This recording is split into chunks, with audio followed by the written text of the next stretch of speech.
तर नमस्कार मित्रांनो, आता मी आलो आहो ऋषी बाबाजवळ. तर इथं नारळ फोडतो आता. तर हे मंदिर जे आहे जंगलात नाही आहे. तर तुम्ही पाहू शकता माझ्या मागं जंगल आहे, इकडे तिकडे भोवताल बी जंगलच आहे. आणि मी आलो आहे आता माझ्या गाडीनं. तर हे माझी गाडी आणि याच्यात मी आहे नारळ. तर चला तुम्हाला मी आता मंदिर दाखवतो. जंगलातलं छोटंसंच आहे मंदिर, पण लय जुनंवालं आहे. आत्ता त्याच्यावालं नवीन काम केलं. पण लय आधीचं आहे ते, म्हणजे माझ्या बापदाद्याच्या तेवढं जुनं आहे ते. तर पाहू शकता असं भोवताल जंगलच आहे. आणि मी आज इथं नारळ फोडायला आलो. तर चला बा म्हणलं नारळ फोडणंही होते आणि तुम्हाला जंगलातलं मंदिर बी दाखवणं होते. तर तुम्हाला मी जंगलातलं मंदिर दाखवतो आता कसं आहे त्या.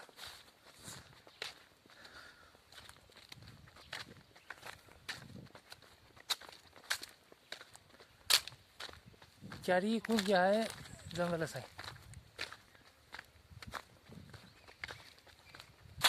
तर इथे ते म्हणजे 15 दिवसाआधी कार्यक्रम होता जेवणाचा. तर आता आपण आलो आहो मंदिरावर. हे पाहू शकता, हे इथं छोटंसं मंदिर आहे. पण काही देव इथं असे मांडून आहे, काही देव इकडं आहे असे. तर हे छोटंसं मंदिर कसं वाटलं कमेंट करून सांगा.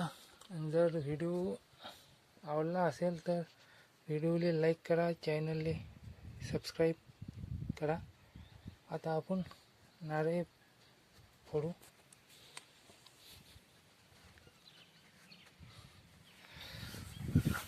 जर तुम्ही कुठून सिटीतून जर पास जर असाल तर तुम्हाला असा जंगलात नाही आले नसेल भेटत. आम्हाला काय रोजीशा लागते जंगलात.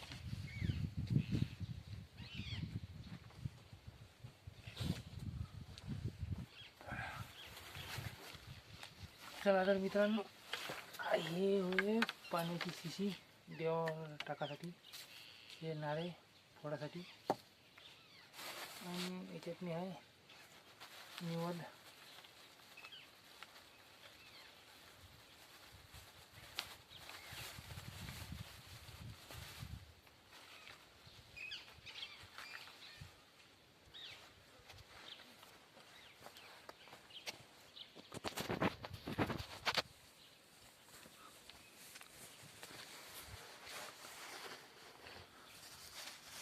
हे उदबत्त्या,